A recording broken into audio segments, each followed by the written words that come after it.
Hi, my name is Nicole. I teach 10th, 11th, and 12th grade English, and this is why I flipped my classroom.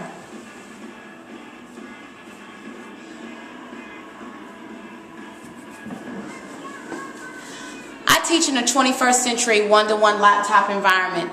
I also have an interactive smartboard in my classroom. Therefore, I'm able to utilize a lot of Web 2.0 tools for my students in order for them to master the concepts that are on the Common Core. So typically in my classroom, I'll have a series of videos, interactive note-taking, documents, text, and most importantly, project-based learning in order to get them to master those standards. So in my classroom, an agenda typically begins with a journal, then we discuss it. I have a lecture, they take notes, then we practice, then we discuss, then we read the text, and then we discuss again.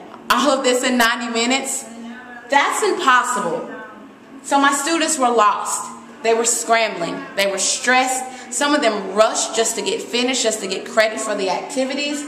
Some of them didn't do that. Some of them just gave up. And typically, because all of this couldn't be done in 90 minutes, I had to assign homework almost every night of the week. I knew something needed to be done because in my 21st century one-to-one environment, it was about 60% teacher-driven, 30% student-driven, and 10% application of the concepts.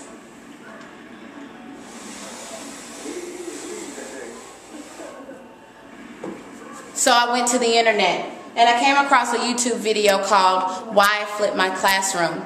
It was by a math teacher named Katie Kim Barr. Had over 141,000 views, which I thought was pretty impressive, and it had over 50 different videos related to the subject. After doing some research on flipping the classroom, I realized that it was more efficient. All levels were serviced. It maximized the class time, leaving the teacher and the student less stressed, gave great ideas for differentiation, and the teacher became a facilitator, so I realized that was what I needed to do.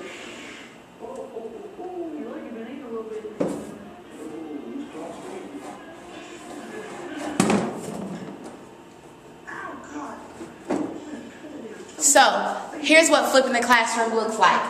You take the content that you would teach and lecture on in class and you teach it at home through a series of one-take videos that the students can pause, rewind, fast forward, and rewatch just in case they don't get it the first time.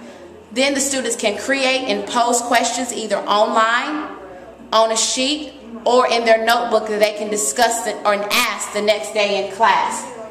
The best part about this is that it's self-paced. You don't have to worry about not being able to get everything down in class. You can pause it if you didn't catch something. You can fast forward it if you understand it.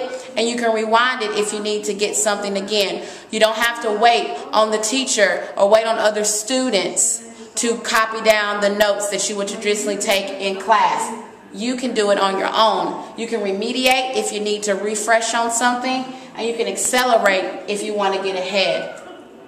Then in class, you would do the traditional homework that you would do at home.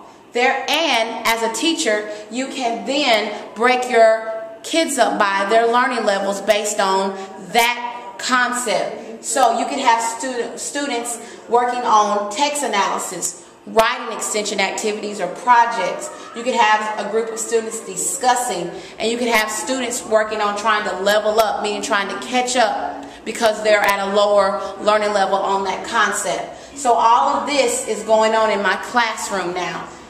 And I'm in the center, and I'm maximizing my one-to-one environment. So now, as opposed to 10% application of concepts and 30% student driven, I now have 90% of my class time used to master the concepts. I'm now student driven, where I'm the facilitator, and 10% of my time in class is spent on the delivery of the concepts. Pretty nifty idea, this flipping the classroom.